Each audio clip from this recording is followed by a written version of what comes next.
শান্তা একটু চমকে উঠে বলল, আমার চোখ ভালো নয়, উজ্জ্বল আলো বেশিক্ষণ সহ্য হয় না।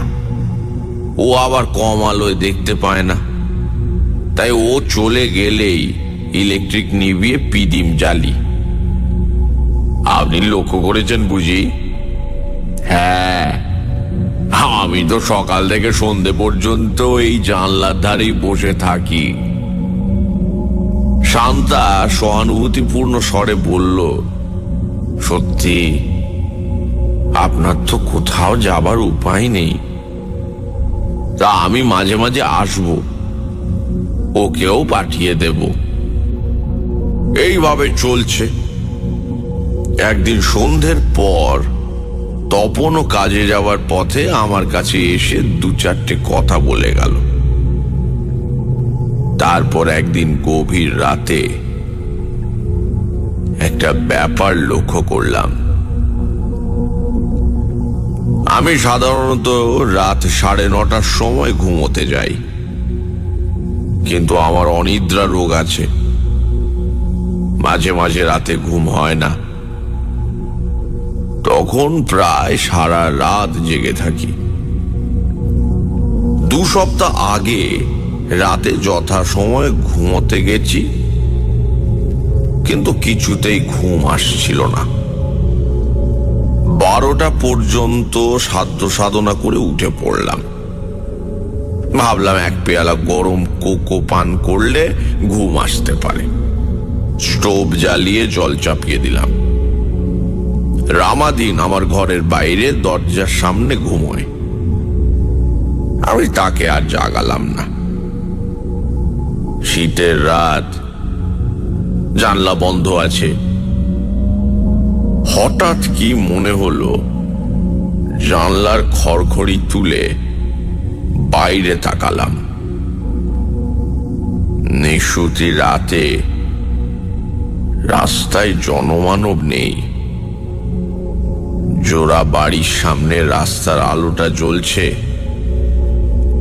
বাড়ি দুটোর ভেতর অন্ধকার। একটা লোক ওদিকের ফুটপাত দিয়ে আসছিল। তার মাথা থেকে হাঁটু পর্যন্ত কালো র্যাপারে ঢাকা। জোড়া বাড়ির সামনে এসে সে থামল, ঘাড় ফিরিয়ে পেছন ও আশপাশে দেখল। তারপর শট করে 2 বাড়ির মাঝখানে গলির মধ্যে ঢুকে পড়ল। আর তাকে দেখতে পেলাম না। কিন্তু কিছুক্ষণ পরে তপনের ঘরে বিদ্যুতের আলো জ্বলে উঠে আবার নিভে গেল। কোকো তৈরি করে খেতে খেতে চিন্তা করলাম, কে লোকটা? তার ভাবভঙ্গিতে যেন সতর্ক সাবধানতা রয়েছে। ওই গলি দিয়ে মাদ্রাজিদের খিড়কি দরজাতেও যাওয়া যায়, কিন্তু মাদ্রাজিরা সংখ্যায় অনেকগুলি। সন্ধ্যের পর দরজা তালা বন্ধ করে ঘুমিয়ে পড়ে। এই লোকটা নিঃসন্দেহে তপনের ঘরে গিয়েছে। তপন রাতে বাড়ি থাকে না, শান্তা একলা থাকে।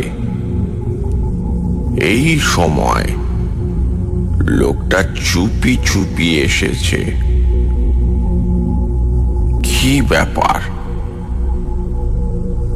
গভীর রাত, স্বামী অনুপস্থিত, বাড়িতে একটি যুবতী ছাড়া অন্য কেউ নেই। এই সময় র্যাপার মুড়ি দিয়ে লোক আসে, অর্থাৎ মনটা খারাপ হয়ে গেল। শান্তাকে ভালো মেয়ে বলেই মনে হয়েছিল, কিন্তু আজকাল মুখ দেখে স্ত্রী চরিত্র বোঝা দুষ্কর। মরুগে আমার কি, ভাড়াটেদের স্ত্রী কি করছে তার খোঁজে আমার প্রয়োজন কি? আমার যথাসময় ভাড়া পেলেই হলো। একবার ভাবলাম জানলায় দাঁড়িয়ে দেখি লোকটা কতক্ষণে বের হয়, কিন্তু কো খেয়ে একটু ঘুমের আমেজ আসছিল।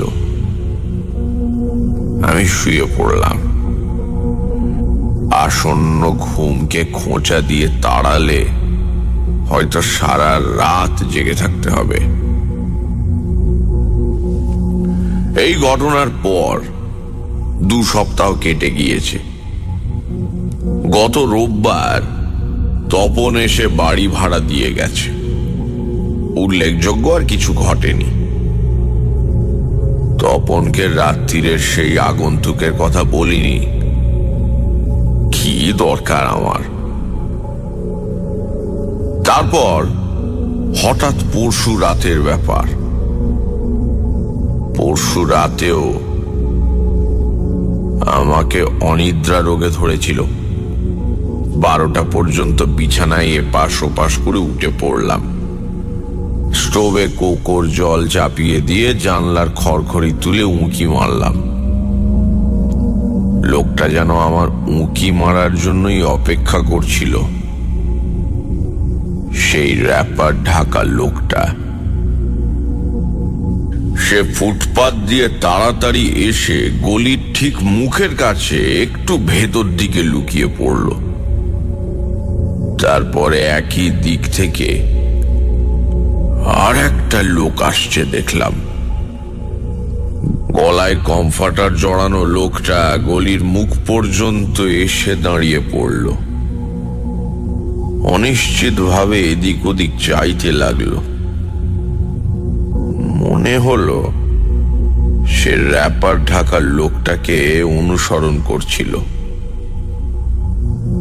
এখন আর তাকে খুঁজে পাচ্ছে না।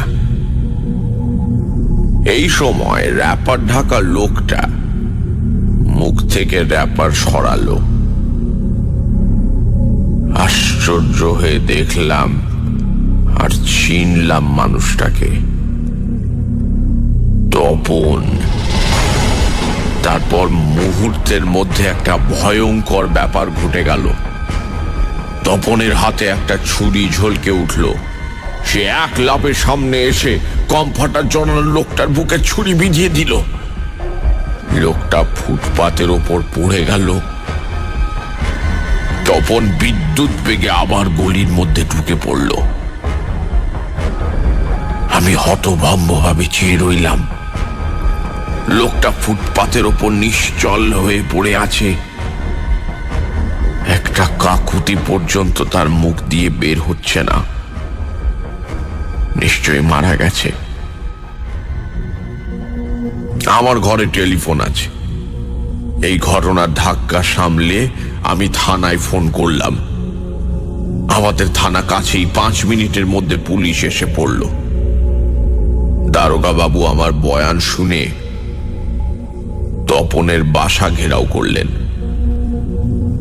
তপনকে কিন্তু বাড়িতে পাওয়া গেল না। শান্তা ঘুমোচ্ছিল।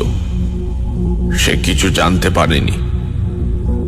তপন খিড়কির দরজা খুলে বাড়িতে এসেছিল, তাতে সন্দেহ নেই। সে বাড়িতে জামা কাপড় বদল করে শান্তাকে না জাগিয়ে চুপি চুপি পালিয়ে গেছে। সেই রাতে মৃতদেহ শনাক্ত হয়নি। পরে জানা গেছে মৃত ব্যক্তির নাম বিধুভূষণ আইচ। বর্ধমানের পুলিশের কর্মচারী ছিল। সম্প্রতি ছুটি নিয়ে কলকাতায় এসেছিল। তপনের বাড়িতে পুলিশের পাহারা কায়েম আছে। তপন এখনো ধরা পড়েনি। দারোগা বাবুরা ক্রমাগত শান্তাকে জেরা করে চলেছেন, অথচ সে বেচারি নির্দোষ। আমি তার প্রতি অন্যায় সন্দেহ করেছিলাম, সেজন্য লজ্জিত আছি। এখন বুঝেছি তপনই মাঝরাতে র্যাপার মুড়ি দিয়ে বাড়ি ফিরে আসতো। এদিকে আমার অবস্থা শোচনীয় হয়ে উঠেছে। তপন কেন খুন করেছে আমি কিছুই জানি না। অথচ ঘন্টায় ঘন্টায় নতুন পুলিশ অফিসার এসে আমাকে জেরা করে যাচ্ছেন। আমি চলৎশক্তিহীন পঙ্গু মানুষ, কিন্তু পুলিশ বোধহয় সন্দেহ করে যে খুনের জন্য আমিই দায়ী। আমার অপরাধ এই যে তপন আমার ভাড়াটে এবং আমি হত্যাকাণ্ড নিজের চোখে দেখেছি। এখন আপনার কাছে বিনীত অনুরোধ, আপনি আমাকে উদ্ধার করুন। আমার প্রাণ অতিষ্ঠ হয়ে উঠেছে। পুলিশ হয়তো সন্দেহের উপর আমাকে ধরে দিয়ে গিয়ে হাজতে পুরবে। সেটা হলে আমি কিন্তু মরে যাব। আমার টাকা আছে, আপনি যদি আমাকে উদ্ধার করতে পারেন আমি আপনাকে খুশি করে দেব। আর বেশি কি, যত শীঘ্রই পারেন আমাকে পুলিশের ঝামেলা থেকে রক্ষা করুন। আমি আপনার কাছে চিরকৃতজ্ঞ থাকব। ইতি শ্রী চিন্তামণি কুণ্ডু। শুনছেন শরদিন্দু বন্দ্যোপাধ্যায়ের লেখা অদ্বিতীয়। ইদানিং শহরে মহিলা অপরাধীদের উৎপাত বেড়েছে। এই নিয়ে ব্যোমকেশ আর সত্যবতী তর্ক করছিল। এমন সময় ব্যোমকেশের নামে একটা চিঠি এলো। চিন্তামণি কুণ্ডু জানিয়েছেন তার সমস্যার কথা। তার সামনের বাড়িতে নতুন ভাড়াটে এসেছে, তপন সেন এবং তার স্ত্রী শান্তা।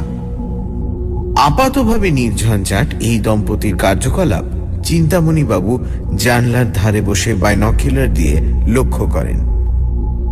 একদিন রাতে তিনি দেখলেন তপন তার বাড়ির সামনে ছুরি দিয়ে একটা লোককে খুন করল। চিন্তামণি বাবু দেখা মাত্র পুলিশে খবর দিলেন। তপন ধরা পড়ল না, কিন্তু পুলিশ তপনের স্ত্রী শান্তা এবং চিন্তামণি বাবুকে জেরা করে অতিষ্ঠ করে দিতে লাগল। চিন্তামণি বাবু তাই ব্যোমকেশের শরণাপন্ন হয়েছেন, পুলিশের ঝামেলা থেকে যদি ব্যোমকেশ তাকে উদ্ধার করতে পারেন। তারপর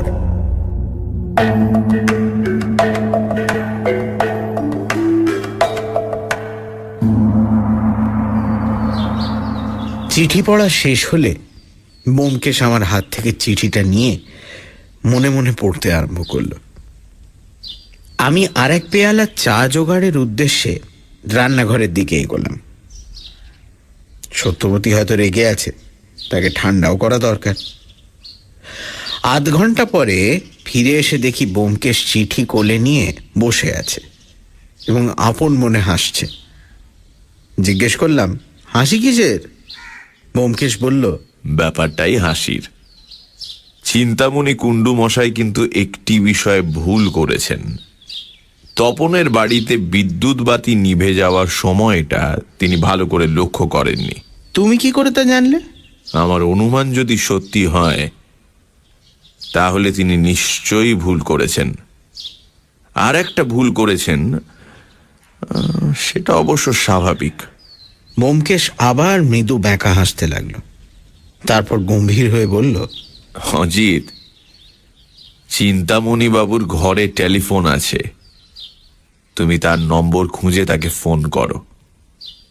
একটা জরুরি প্রশ্নের উত্তর দরকার। তাকে জিজ্ঞেস করো তপনের গলার আওয়াজ কিরকম। নিশ্চয়ই খুব জরুরি প্রশ্ন। আরো কিছু জানতে চাও? না, আর কিছু না। তাকে বলো ভাবনার কিছু নেই, আমি শিগগিরই যাচ্ছি। চিন্তামণি বাবুকে ফোন করলাম। তারপর ফিরে এসে বললাম, তপনের গলার আওয়াজ চেরা চেরা। ব্যোমকেশ বলল, চেরা চেরা? তাহলে ঠিক ধরেছি, আর কোনো সন্দেহ নেই। বললাম, কি ধরেছ তুমিই জানো, কিন্তু চিন্তামণি বাবুর গলাও চেরা চেরা মনে হলো তো। ব্যোমকেশ বলল, তাতে আর আশ্চর্য কি? একে পক্ষাঘাত, তার উপর পুলিশের আতঙ্ক।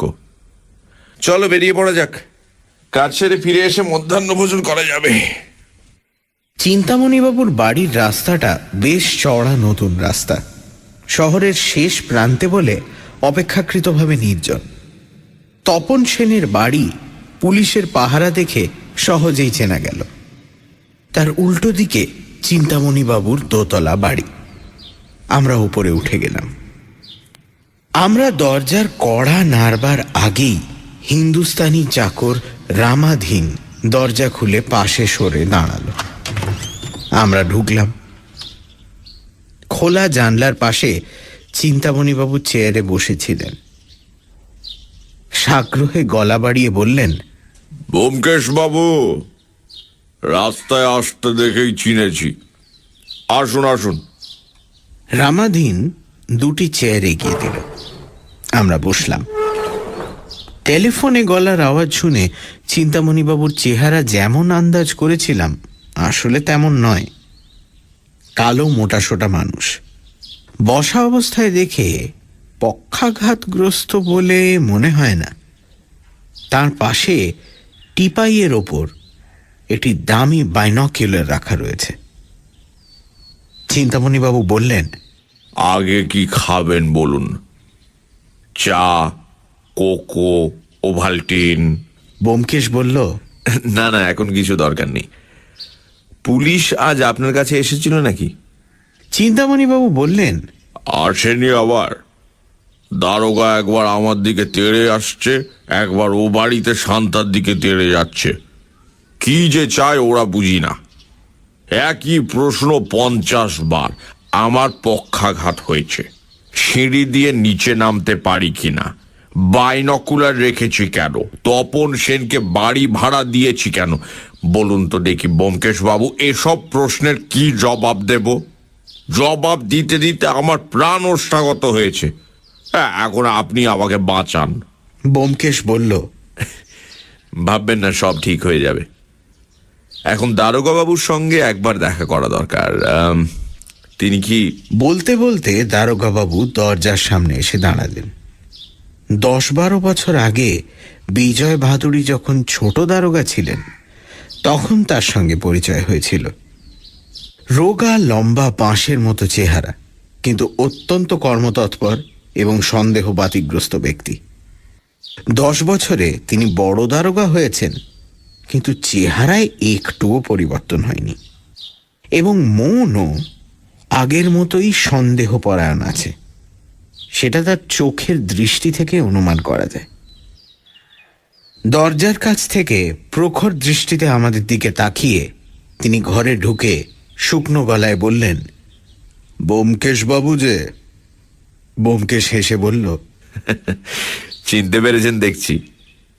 তা আপনার আসামি মানে তপন সেন ধরা পড়ল?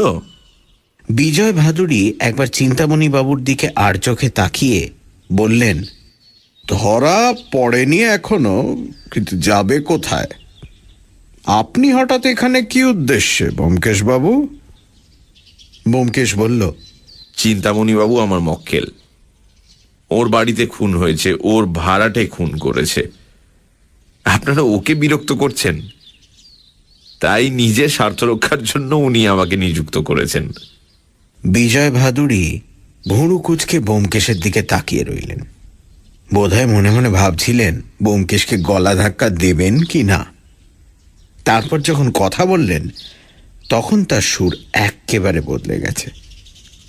তিনি ব্যোমকেশের দিকে ঝুঁকে গলাটা একটু নাবিয়ে বললেন,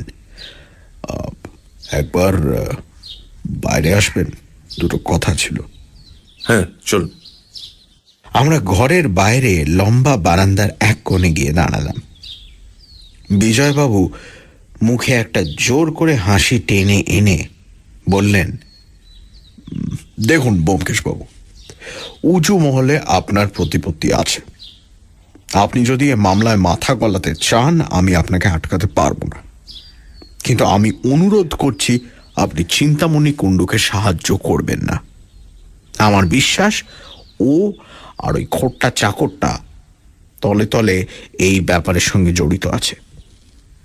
ব্যোমকেশ স্থির হয়ে বিজয়বাবুর কথা শুনল, তারপর বলল, কে খুন করেছে আপনি জানেন? বিজয়বাবু বললেন, অবশ্যই খুন করেছে তপন সেন, কিন্তু বুড়োটাও এর মধ্যে আছে। বুড়োটাও যদি এর মধ্যে থাকতো তাহলে তপনের নামে খুনের অভিযোগ আনতো কি? ওইখানেই তো চালাকি। তপনকে ধরিয়ে দিয়ে বুড়ো নিজেকে বাঁচাতে চায়। ব্যোমকেশ বিরক্ত স্বরে বলল, মাফ করবেন বিজয়বাবু, আপনি এ মামলার কিছুই বুঝতে পারেননি। ভুরু কুঁচকে বিজয়বাবু বললেন, তার মানে? ব্যোমকেশ বলল, মানে পরে বলবো, আগে আপনি আমার কয়েকটা প্রশ্নের জবাব দিন দেখি। যে ছুরি দিয়ে খুন হয়েছিল সেটা পাওয়া গেছে কি? না, তপন সেটা নিয়ে পালিয়েছে। তপনের বাড়ি তল্লাশি করে কিছু পেয়েছেন? না, এমন কিছু পাইনি যাতে হদিশ পাওয়া যায়। তবে সিন্দুকটা এখনো খোলা হয়নি, তার চাবি তপনের কাছে। শান্তাকে জেরা করে কিছু পেয়েছেন? কাজের কথা কিছু পাইনি। মাস চারেক আগে ওদের বিয়ে হয়েছে। স্বামীর কাজকর্মর কথা শান্তা কিছুই জানে না। আমি কিন্তু সব জানি। কে খুন করেছে জানি, এমনকি আসামি কোথায় আছে তাও জানি। বিজয়বাবু লাফিয়ে উঠে বললেন, জানেন তো এতক্ষণ বলেননি কেন? ব্যোমকেশ হাসল। সময় হলেই বলবো। তার আগে আমি তপনের বাসাটা একবার ঘুরে ফিরে দেখতে চাই, আর শান্তাকে কয়েকটা প্রশ্ন করতে চাই। আপনি অবশ্য তাকে যথেষ্ট জেরা করেছেন এবং সন্তোষজনক উত্তরও পেয়েছেন। আমি কেবল 2-4টে প্রশ্ন করব। বিজয়বাবু বললেন, তবে তো, কিন্তু আসামি কেউ পাবেন। কোথায়? ওই বাড়িতে? আরে আপনি কি বলছেন কিছুই বুঝতে পারছি না। পারবেন। আগে চলুন ওই বাড়িতে, আসামিকে ধরার জন্য প্রস্তুত থাকবেন। তার মানে আপনি বলতে চান তপন সেন বাসায় ফিরে আসবে, কিংবা বাসাতেই লুকিয়ে আছে? আসুন আসুন আসুন, আগে আসুন আমার সঙ্গে। ব্যোমকেশ সিঁড়ির দিকে এগিয়ে গেল। চিন্তামণি বাবুর দরজার সামনে দাঁড়িয়ে বলল, চিন্তামণি বাবু, আপনি নির্ভয় থাকুন। আমরা একবার ও বাড়িতে যাচ্ছি, ঘন্টাখানেকের মধ্যেই খুনের কিনারা হয়ে যাবে, কেমন? তারপর আমরা সিঁড়ি দিয়ে নেমে গেলাম। তপনের বাড়ির সামনে পেছনে পুলিশ পাহারা। একটা বিচিত্র ব্যাপার লক্ষ্য করেছি, চোর পালালে পুলিশের বুদ্ধি বাড়ে। অপরাধী যখন অপরাধ করে চম্পট দিয়েছে, তখন অকুস্থলের চারিপাশে কড়া পাহারা বসিয়ে কি লাভ হয় আমি আজ পর্যন্ত বুঝতে পারিনি। ব্যোমকেশ গলি দিয়ে পেছনের দরজার দিকে যেতে যেতে বলল, সদর আর খিড়কির দরজা ছাড়া বাড়ি থেকে পালাবার আর কোনো রাস্তা নেই? মানে পাঁচিল ডিঙিয়ে পালানো যায় না? দারোগা বিজয়বাবু বললেন, না। পেছনের দরজায় একজন পাহারাওয়ালা দাঁড়িয়ে আছে, তার উপর দরজায় তালা লাগানো। বিজয়বাবুর হুকুমে পাহারাওয়ালা তালা খুলে দিল। আমরা ভেতরে গেলাম। ছোট্ট এক টুকরো উঠোনের গায়ে দুটো ঘর, পাশে রান্নাঘর ও স্নানের ঘর। ব্যোমকেশ বলল, বিজয়বাবু, আপনি আর অজিত শান্তার কাছে গিয়ে বসুন তো। আমি স্নানের ঘর আর রান্নাঘর এক নজর দেখিনি। বলে সে পাশের দিকে চলল। আমরা সামনের ঘরে ঢুকলাম। এটি বসবার ঘর, বেতের আসবাব দিয়ে সাজানো। একটি বেতের চেয়ারে শান্তা উদাস অসহায়ভাবে বসে আছে। চিন্তামণি কুণ্ডু তার চেহারার যে বর্ণনা দিয়েছিলেন তা সত্যি। বর্তমানে তার মাথার চুলগুলো অবিন্যস্ত, চোখ দুটো ফুলে আছে, বোধহয় কান্নাকাটি করেছে। আমরা ঘরে ঢুকতে সে মুখ তুলল, আমাকে লক্ষ্যই করল না।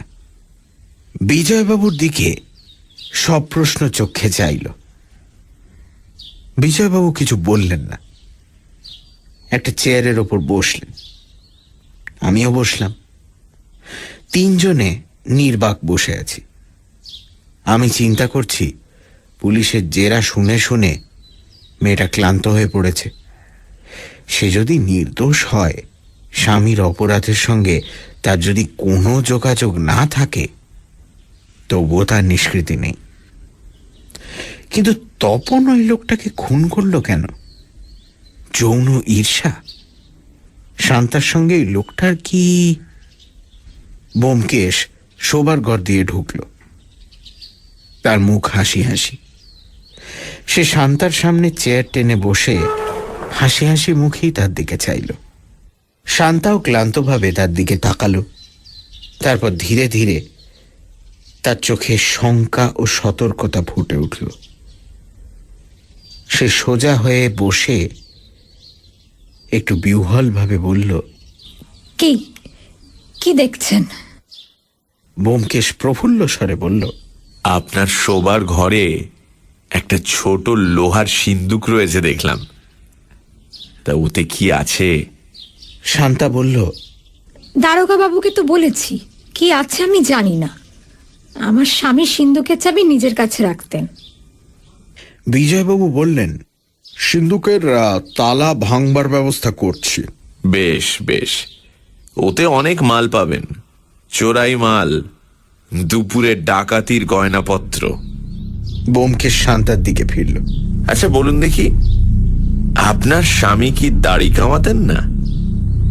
বাড়িতে দাড়ি কামানোর সরঞ্জাম নেই তো? শান্তার মুখ ফ্যাকাশে হয়ে গিয়েছিল। সে অস্পষ্ট স্বরে বলল, তিনি সেলুনে দাড়ি কামাতেন। ব্যোমকেশ বলল, ও, আপনার স্বামী দেখছি অসামান্য লোক ছিলেন। তিনি সেলুনে দাড়ি কামাতেন, কিন্তু বাড়িতে চটি জুতো পরতেন না। তাহার কোনো কারণ ছিল কি? শান্তা চোখ নামিয়ে বলল, ওর চটিটা ছিঁড়ে গিয়েছিল, নতুন চটি কেনা হয়নি। যখন বাড়িতে থাকতেন আমার চটি পরতেন। ব্যোমকেশ বলল, তাই নাকি? আপনাদের দুজনের পায়ের মাপ তাহলে সমান? শান্তা বলল, প্রায় সমান। ব্যোমকেশ বলল, বাহ, কত সুবিধে! আপনাদের স্বামী স্ত্রী দেখছি প্রায় সবই সমান, কেবল চুলের রং আলাদা। চিন্তামণি বাবু জানিয়েছিলেন তপনের চুলের রং তামাটে, ঠিক তো? শান্তা ঢোক গিলে বলল, হ্যাঁ। বিজয়বাবু এতক্ষণ চোখ বড় বড় করে প্রশ্ন উত্তর শুনছিলেন। হঠাৎ উঠে দাঁড়িয়ে তীব্র উত্তেজনার কণ্ঠে বললেন, ব্যোমকেশ বাবু! ব্যোমকেশ হাত তুলে বলল, দাঁড়ান, তৈরি থাকুন, এবার আমার শেষ প্রশ্ন। শান্তা দেবী, চিন্তামণি বাবু দেখেছিলেন আপনার গালে মসুরের মতো লাল তিল আছে, সে তিলটা গেল কোথায়? শান্তা হঠাৎ নিজের বাঁ গালে হাত দিল। তারপরেই সামলে নিয়ে বলল, তিল? আমার গালে তো তিল নেই। চিন্তামণি বাবু ভুল দেখেছেন, হয়তো লাল কালির ছিটে লেগেছিল। ব্যোমকেশের মুখে হিংস্র হাসি ফুটে উঠল। সে বলল, সব প্রশ্নেরই জবাব তৈরি করে রেখেছেন দেখছি, কিন্তু এ প্রশ্নের কি জবাব দেবেন? ক্ষিপ্র হস্তে সে শান্তার চুল ধরে টান দিল। সঙ্গে সঙ্গে পরচুলা খসে এলো এবং ভেতর থেকে বেরিয়ে পড়ল ঘাড়ে ছাঁটা তামাটে রঙের চুল। শান্তাও বিদ্যুৎ বেগে জবাব দিল। একটু নিচু হয়ে সে নিজের ডান পা থেকে শাড়ির প্রান্ত তুলল। পায়ের সঙ্গে রাবারের গাটার দিয়ে আটকানো ছিল একটা লিকলিকে ছুরি। ক্ষিপ্র হস্তে ছুরি মুঠোয় নিয়ে শান্তা ব্যোমকেশের গলা লক্ষ্য করে ছুরি চালালো। আমি ভয়ার্ত সম্মোহিতভাবে শুধু তাকিয়ে রইলাম। একটি স্ত্রীলোকের সুশ্রী কোমল মুখ যে এক নিমেষে এমন কুশ্রী ও কঠিন হয়ে উঠতে পারে তা কল্পনাও করা যায় না। দারোগা বিজয়বাবু যদি প্রস্তুত না থাকতেন তাহলে ব্যোমকেশের প্রাণ বাঁচানো যেত কিনা সন্দেহ। তিনি বাঘের মতো লাফিয়ে পড়ে শান্তার কবজি ধরে ফেললেন। ছুরি শান্তার মুঠো থেকে মাটিতে পড়ে গেল। সে বিষাক্ত চোখে ব্যোমকেশের দিকে তাকিয়ে সাপের মতো নিঃশ্বাস ফেলতে লাগল। ব্যোমকেশ হাসি মুখে উঠে দাঁড়ালো। বিজয়বাবু, এই নিন আপনার খুনি আসামি, আর এই নিন খুনের অস্ত্র। বিজয়বাবু একটু দ্বিধাগ্রস্ত ভাবে বললেন, কিন্তু চিন্তামণি বাবু বলেছিলেন তপন সেন। ব্যোমকেশ বলল, তপন সেনের অস্তিত্ব নেই বিজয়বাবু, আছেন কেবল অদ্বিতীয় শান্তা সেন। ইনি রাত্রে তপন সেন আর দিনে শান্তা সেন, সাক্ষাৎ অর্ধনারীশ্বর মূর্তি, মহিয়সী মহিলা ইনি। ভাববেন না যে বিধুভূষণ আইচকে খুন করাই এর একমাত্র কীর্তি। 2 মাস আগে ইনি বর্ধমান জেলের এক গার্ডকে খুন করে জেল থেকে পালিয়েছিলেন। এর আসল নাম আমার জানা নেই। আপনি পুলিশের লোক, ফেরারি কয়দিন নাম নিশ্চয়ই জানতে পারেন। বিজয়বাবু শান্তার হাত বজ্র মুঠোয় ধরে তার দিকে তাকিয়ে চিবিয়ে চিবিয়ে বললেন, প্রমীলা পাল। এবার সব বুঝেছি। স্বামীকে বিষ খাওয়ানোর জন্য তোমার যাবজ্জীবন কারাদণ্ড হয়েছিল। 2 বছর জেল খাটবার পর তুমি জেলের গার্ডকে খুন করে পালিয়েছিলে। পালিয়ে এখানে এসে একাই স্বামী স্ত্রী সেজে লুকিয়েছিলে। তারপর সে রাত্রে বিধুভূষণ তোমায় দেখতে পায়। বিধুভূষণ তোমাকে চিনতে পেরে তোমার পিছু নেয়। এইখানে বাড়ির সামনে এসে তুমি তাকে খুন করেছ।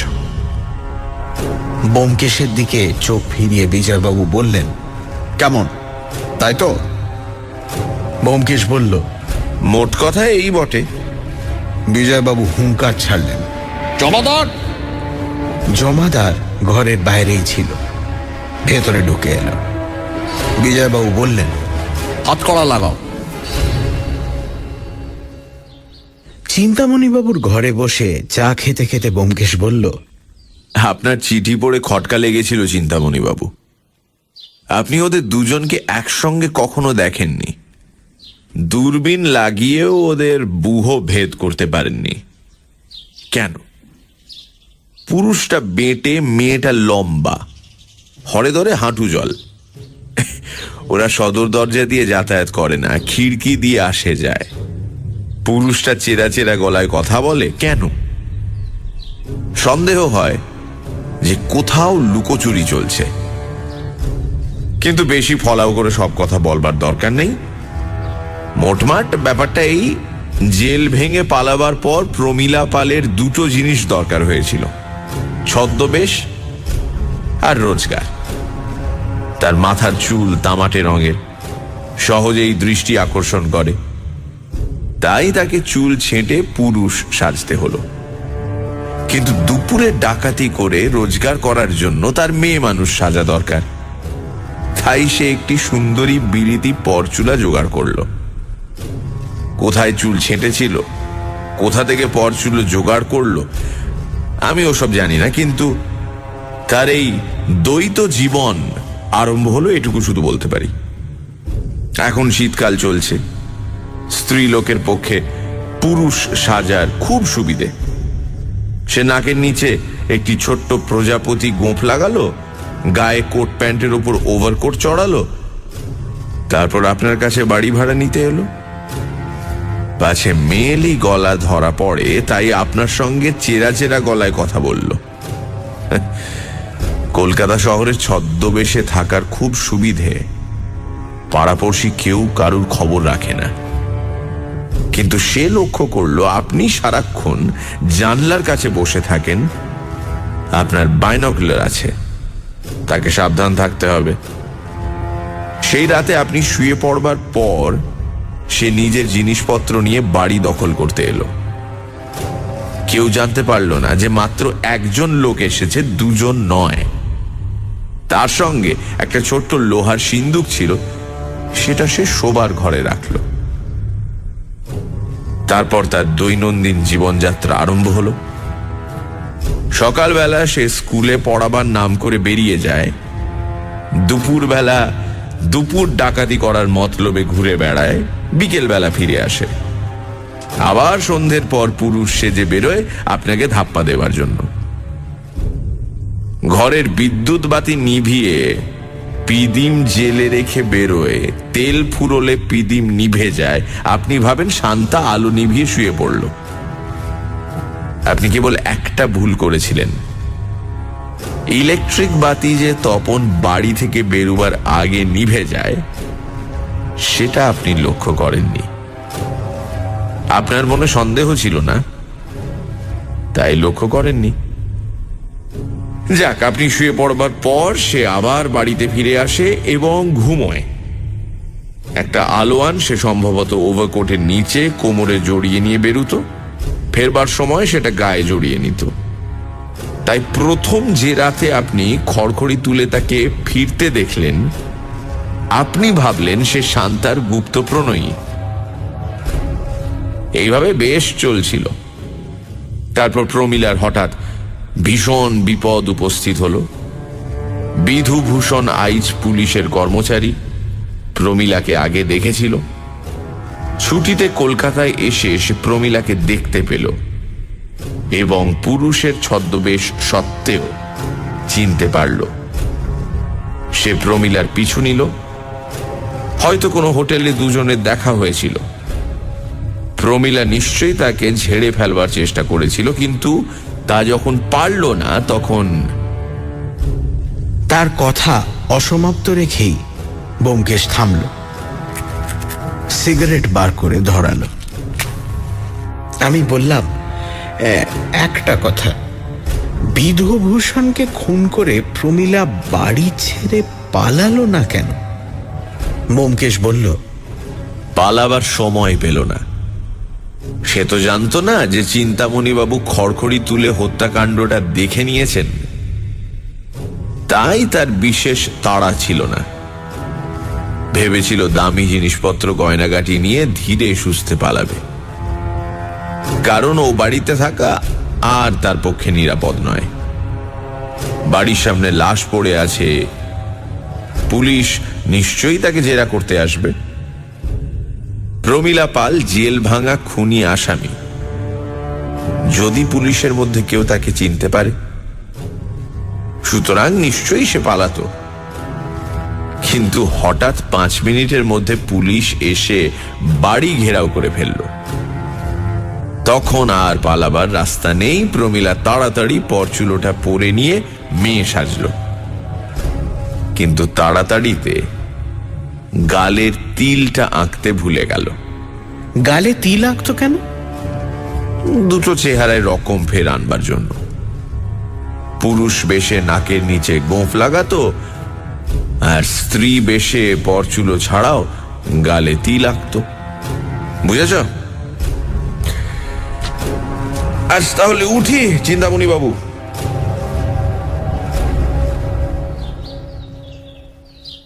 চিন্তামণিবাবু গদগদ ধন্যবাদের সঙ্গে একটা 200 টাকার চেক লিখে দিলেন। আমরা ফিরে চললাম। বেলা 2টো বাজতে আর বেশি দেরি নেই। পুলিশ আসামিকে নিয়ে অন্তর্হিত হয়েছে। এখানে তাদের আর প্রয়োজন নেই। শ্রীযুক্ত বিজয় ভাদুড়ী মহাশয় খুনি আসামিকে গ্রেফতার করে নিশ্চয়ই প্রচুর প্রশংসা অর্জন করবেন। বাড়িতে পৌঁছে দেখি সত্যবতী দরজার কাছে উৎকণ্ঠিতভাবে দাঁড়িয়ে আছে। আমাদের দেখে ভুরু তুলে সব প্রশ্ন চোখে চাইল। অর্থাৎ, এত দেরি যে? ব্যোমকেশ হঠাৎ শব্দে হেসে উঠল। তারপর হাত বাড়িয়ে সত্যবতীর থুতনি একটু নাড়িয়ে দিয়ে বলল, তোমরাও কম যাও না।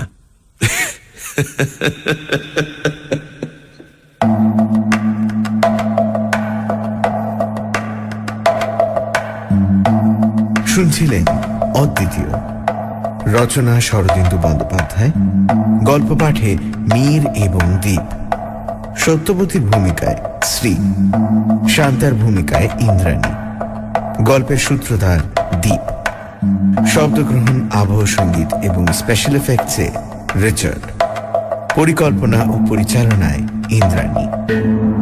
রেডিও মির্চির তরফ থেকে আন্তরিক ধন্যবাদ শ্রী প্রবীর চক্রবর্তীকে আমাদের পাশে থাকার জন্য। আগামী সপ্তাহে ঠিক এই সময় আরো একটি রোমাঞ্চকর গল্প নিয়ে হাজির হবে সানডে সাসপেন্স।